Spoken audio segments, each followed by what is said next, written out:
Okay, well, it's actually like a choose your own adventure, web-based text adventure, but basically, it's a video game. Hello, everyone. My name is Zamber. Thank you so much for clicking on this video. I'm going to just take some time today to kind of talk about what I have been doing on the channel for the last, 4 or 5 months. At the beginning of this all, it was originally nicknamed, hashtag noise, follow the noise, project noise. I kind of nicknamed it a few different things, but basically the sole purpose of this project was originally to just announce that I was going to start editing down my Infinity Train reactions that were already up on Patreon. So it wasn't super crazy. It was only meant to be from like the start of December to about Christmas time. And I just kind of dropped some spooky, creepy hints. I put in a bunch of my videos to kind of attract people's attention, to kind of get them speculating about what this noise thing was.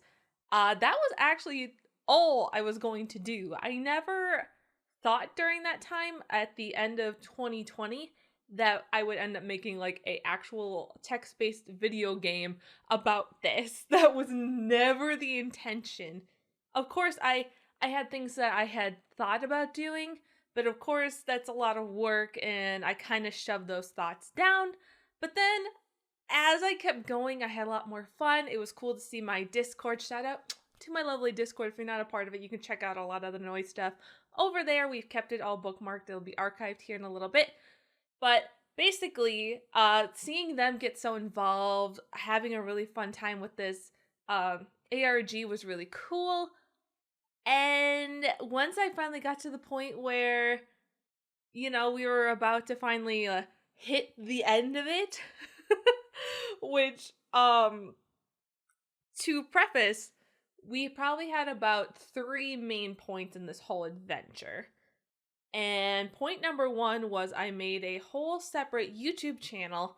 If you remember back in the day, if you've been on YouTube as long as me, 2012-ish and longer, there used to be end cards where you can have a little, pick this video to go down this track or this video to go down this track.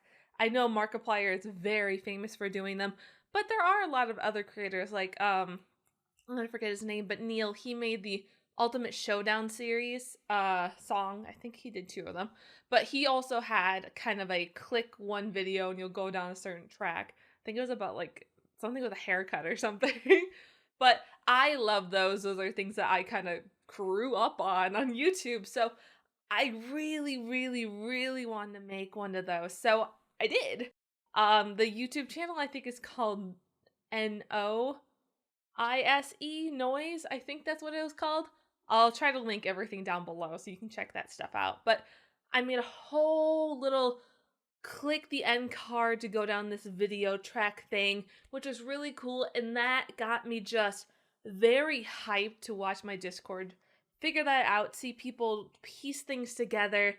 It was cool, it was spooky, I enjoyed making it. It was a lot of work, especially trying to get these 30-second to 40-second videos all in a logical order so I could know which ones I needed to upload. It was insane, but it was fun. So we did that. It was really exciting. And then a few days after that, we got to the second biggest project in all of noise, which was our email bot.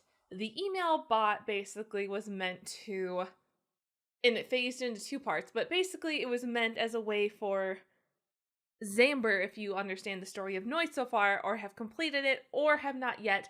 Basically, it was Zamber trying to communicate with the player, which is you, about what's going on, what's around her. She basically was first getting on the train. She was very confused.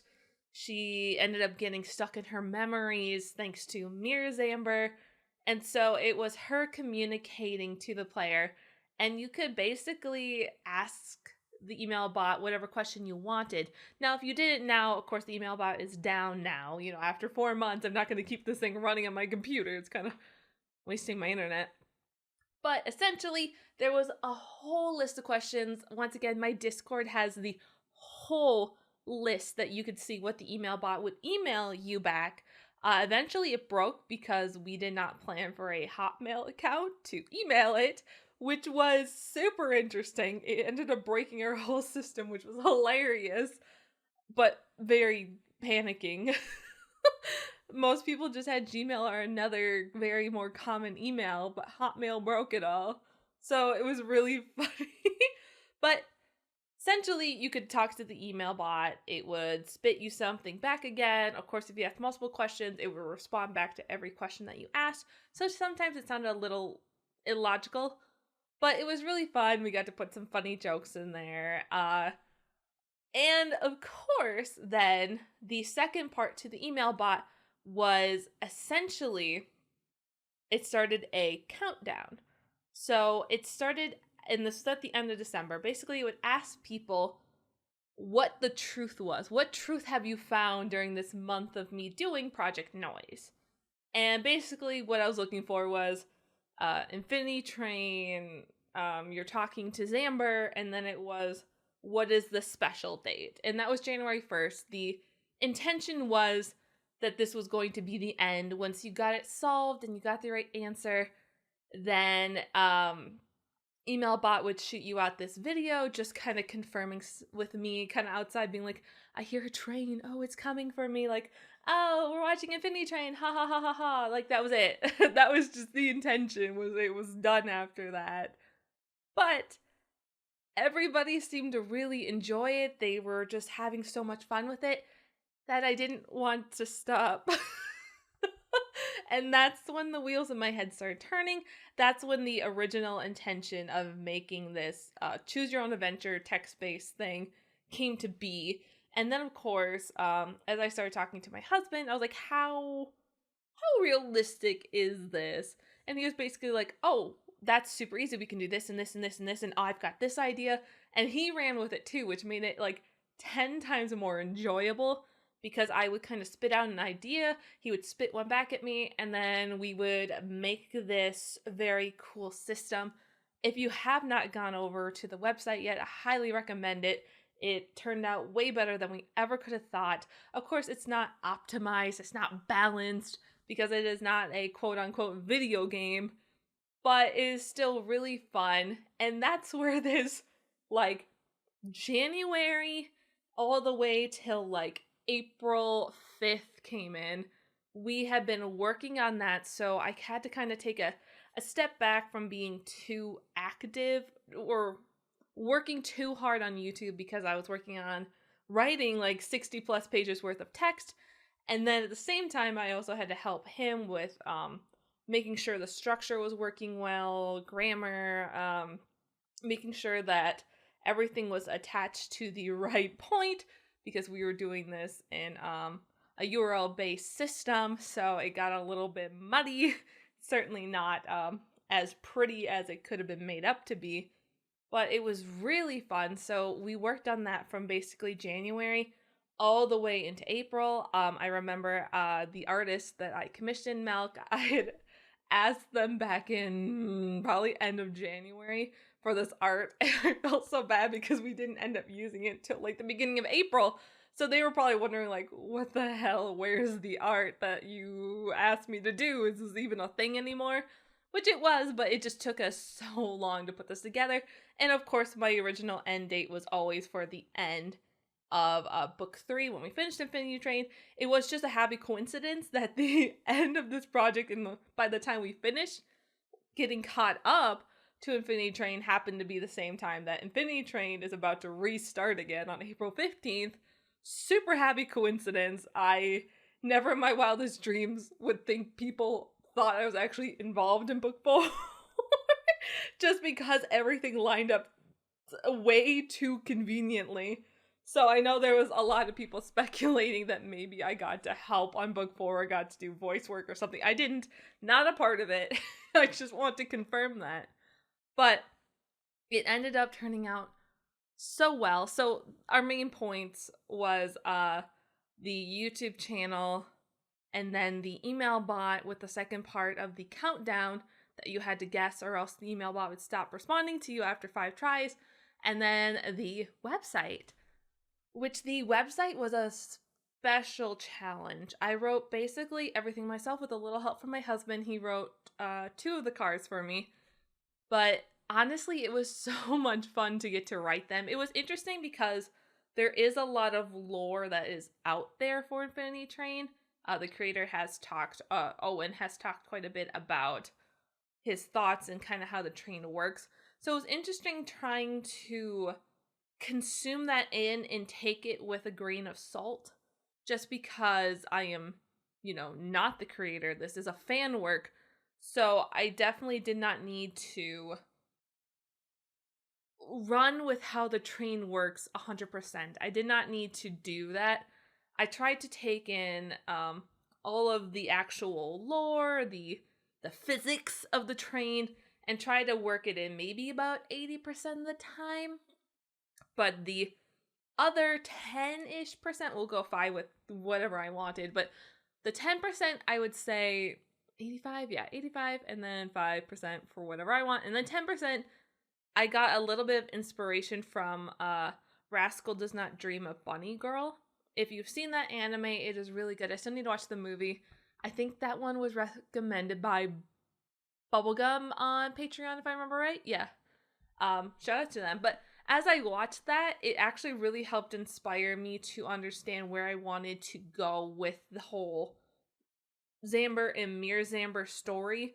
Of course, as we know, the train wouldn't have necessarily worked to just spawn and recognize Mir Zamber as Zamber. That just doesn't quite fit the train logic, but I wanted to do something different while still keeping the Chrome Car Mir world intact, because I thought that was interesting.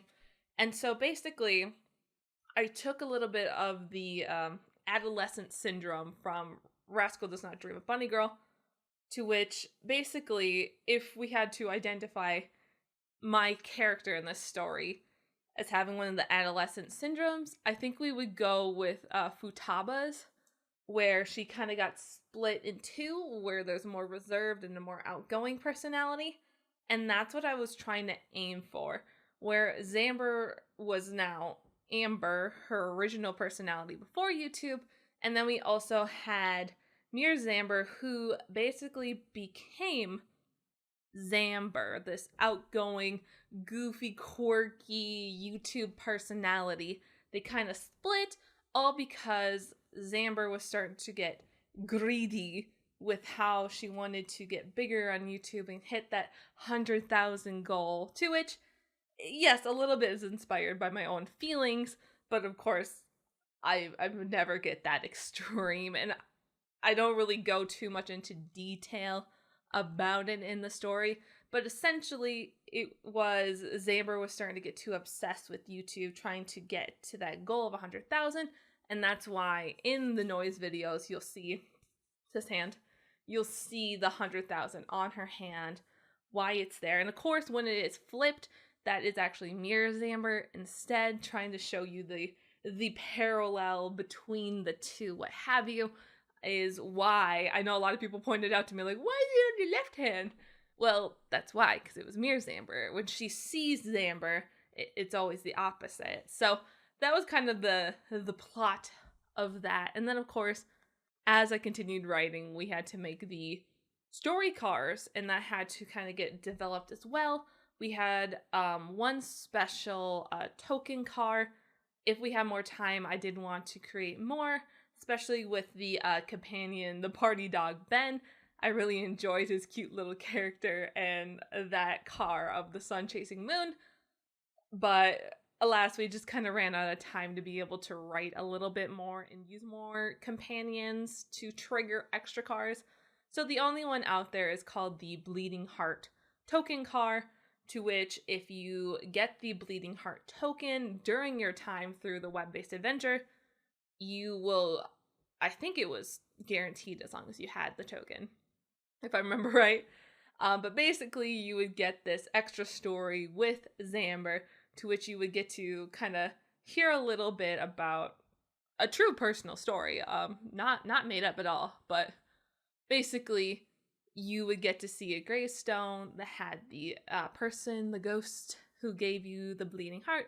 You put it down, Zamber kind of tells you a little bit of a story about her grandmother and how one day she hopes that she can have her own bleeding heart bush, to which it is true. I just got a house now, so it's been on my mind a lot, and it's starting to get warm outside, so I'm very excited because I do get to actually do that. So I thought it was fun and a nice little snippet for you guys to kind of understand a little bit about me too. So it was definitely fun.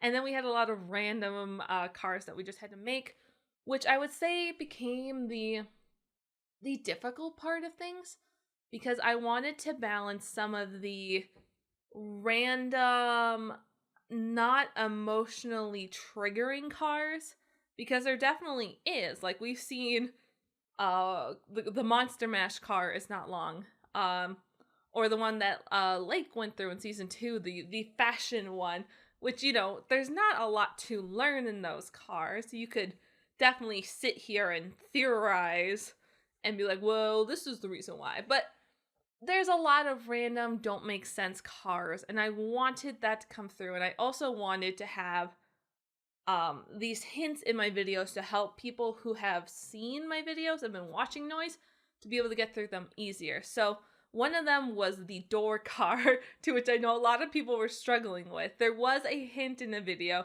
to which basically it told you which one to pick every time. So the first door question, it was like, you pick number 1. Whatever number 1 is, you pick number 1. Whatever the second question is, you pick 3. Whatever the third question is, you pick 2. So that was hinted in the video. And then the maze car also had a hint as well. That was one of the last hints given, which basically showed you the maze path, and you could kind of be able to visualize better what was going on in the maze car instead of my really bad explanation of the zigzag path or the obvious bad path. So that was also present. Along with that, there was the biggest hint of never pick orange on the train. As many of you know, I don't like the color orange. I don't care for it. So as much as it was a hint, I think most people probably know that I don't like that color to begin with. So it was really fun to get these hints out there. It helped inspire some of the cars as well. And then the next part of this that was difficult was shaping out good versus bad choices. What truly affects a number going up and down when we don't know who the player is? And that was where we struggled to decide what was morally good, what was morally bad, and what justified as a no change choice. And so there were kind of some morally gray traps in there, to which made you sound good, a heroic choice, if you could say. My favorite example from that was the Snow People car. I can't remember what I called it originally, but Snow People car. And basically the snow people are like, oh, we're so cold. If only we had a sweater. If only the sun would come out. And one of the choices on there is, oh, I'll be a hero and I'll go fight the clouds. And if you do that, you basically cause the whole destruction of the Snow People car. And it sounds really, triumphant, but you kill everyone. And that was my first example car when I was trying to write some, and if people offered to kind of help give me suggestions, feedback, I showed them that car to kind of get a good idea of what was going on to make these choices that weren't obviously good and not obviously bad. Of course, there are some cars that you can pretty much tell what's the best choice and what's not the best choice. Some just have funny choices in there that, maybe might tempt you to click on them. But overall, I wanted about half the cars to have either just confusing goofiness or pretty obviously good choices, and the other half I wanted them to have very morally gray choices that were maybe not so obvious about what the best choice was, and maybe might spawn you into a different subset that was, not good. The other one would be Pendle's car, the otter car, where, you know, follow your instincts or be yourself. Like, what was the best choice? And both kind of were iffy, I'll be honest. None of them were the best choice. And so I wanted to make sure people had this confusion and actually had to weigh out the possibility of what could go wrong here. And I feel like we actually captured that pretty well. Once again, we only really worked on this for about 3 months, so kind of had to cut us a little bit of slack. There was a lot of cards we had to think up. Overall, there was 12 unique different cards that you could get, 13 if you include the token car, and then we had about 4 or 5 story-based triggered cars. And that's where the fun part of trying to design the bad endings came in. There are 2 bad endings that you can get. Basically, both lead you to the apex. You can get them in basically 4 different ways. But essentially, you can get there with Zamber, without Zamber. And if you get the bad ending naturally, and what I mean by naturally is if you have already gone through all the story cars, you are all the story cars and got to the end and did not get the, I won't spoil it, but the special thing you need to get the good ending. If you don't get that, you are basically doomed to get a neutral or a bad end. Bad end being the apex.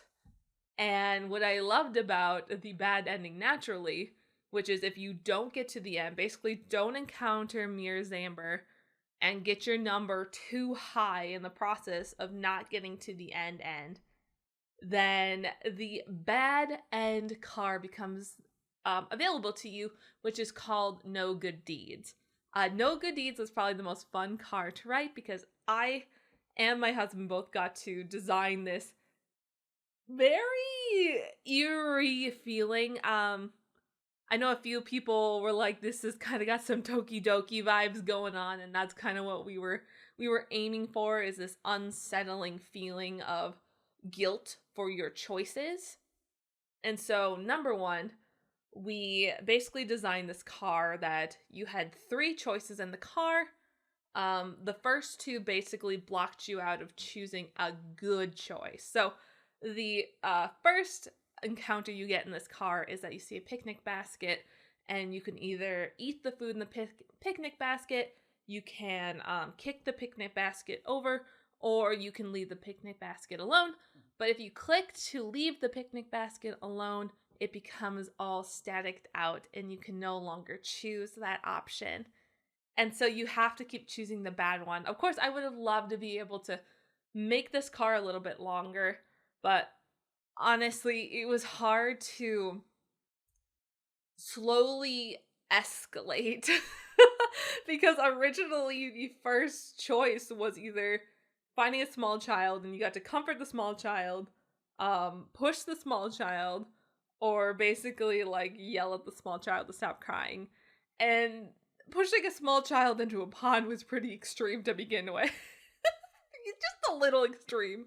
So it was kind of hard to weigh these choices out without making them too absurd. Of course, pushing a small child is absurd, but I had to weigh them out and it got just a little bit ridiculous. So it was really cool. It kind of forced the player to recognize that, like, you are too far gone now to make a good choice. Obviously, the car is called No Good Deeds. And then you would go to your respective bad ending if you had Zamber or didn't have Zamber, which they were pretty identical. Essentially, a lot of the you do this turned into Zamber does this. I think you get 1 extra choice if Zamber is with you, which is essentially just asking Zamber if she wants to be a part of the Apex, or just deciding to be a part of Apex without her consent. So it was fun. It was really challenging to write out these stories and cars.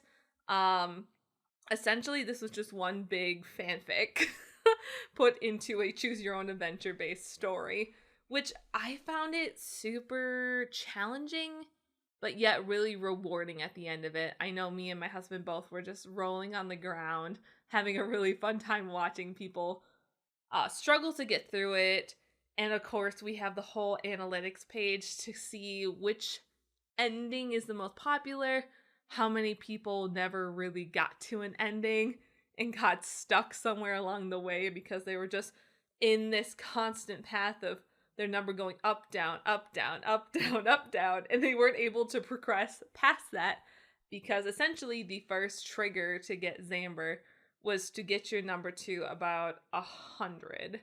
And so most people started, after they took the quiz, about 120 to like 170 was a decent sized range. Now, of course, there is a way to get your number up to like 1,000, 2,000, whatever you want, and you can immediately get the bad ending. To which, yes, it is not balanced, but you know, if you keep triggering yourself to continue sleeping and sleeping, you're going to keep getting negative points because you're not getting up, and you're going to hit the bad ending right away.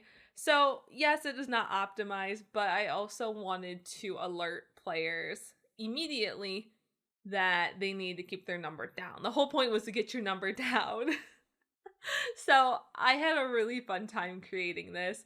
It was really enjoyable. I'm also very glad that Project Noise is finally book closed done. We are done. There's no more noise. You have followed it to the end. But yeah, it was really enjoyable. I loved the challenge. I really wanted to make something that basically showed that reaction videos can be more. My whole Infinity Train reactions on YouTube were basically one big ARG for people to follow along, play, understand, but did not intrude on the reaction themselves. So I hope that you guys found it as enjoyable as I did. I hope that if you have not gone through the Noise website yet, the link is down there. I very much encourage you to check it out. Even if you really don't know Infinity Train, I think we made it pretty nondescript and easy enough to follow that you can kind of understand what's going on at least. So I am very excited for it to be done, of course. I did get to take a few days off just to relax after trying to make sure everything was working perfect during Easter weekend before we released it. So I am excited. Just so you guys are aware, we are going to start doing Promised Neverland manga review. I am still waiting on book volumes 1 and 4, sadly. I might just read them. I think Shoujin Jump has them, if I remember right. So I might just read them online and then do the review. Because I want to do 1 through 5-ish. And I hopefully can start getting those out maybe once a month or more. I'm not entirely sure. I would like to get the first one up by the start of May would be nice. We're also going to be watching The World Ends With You anime soon, which is going to be really fun. I love those games, so it'll be interesting to see the animation. And then along with that, just some other random videos that I'm hoping to start getting done. My idea is to start doing a nostalgia video, which is basically me being a adult baby playing with the toys of my childhood that, you know, I wasn't allowed to have. So it'll be interesting. I don't know when those will get done. I wanted to wait to start recording and doing them until Noise was done. So we'll see what happens. But yeah, so thank you guys so much. I know this was a really long video, but there was a lot to kind of talk about. This has been like 4 months of work that is finally done with. So I wanted to try to cover every piece. And so if there was something you had questions on, feel free to comment down below and ask them. But if there's a lot of random questions you have, basically you can chalk it up to me just having a lot of red herrings and just goofy, eerie things out there to cause spookiness. So yeah, so thank you guys so much. Thank you for all your love and support. It means so much to me. I cannot wait to watch Infinity Train Book 4 with you all on April 15th. So thank you guys, and I'll see you all later. Bye!